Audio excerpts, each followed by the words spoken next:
On October 25th and 26th, the city will host the opening ceremony of the United Nations Convention on Countering Cybercrime, also called the Hanoi Convention. It carries the theme Combating Cybercrime, Shared Responsibility Towards the Future. The convention will establish better legal corridors and send a clear reminder that tackling cybercrime is a challenge the world faces together.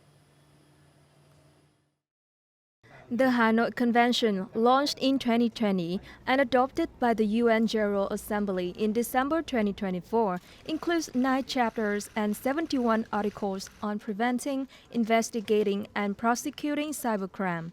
Vietnam was chosen to host the signing ceremony, which will remain open until the end of 2026. This is the first time Hanoi's name is linked to a global cybersecurity convention. Vietnam's position is not only reflected in this event, but also in our consistent, responsible engagement in major UN and international negotiations.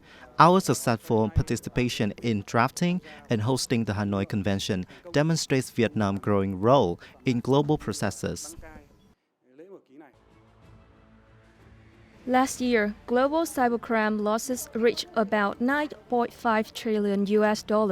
Vietnam recorded over 4,000 incidents, with 46% of organizations affected.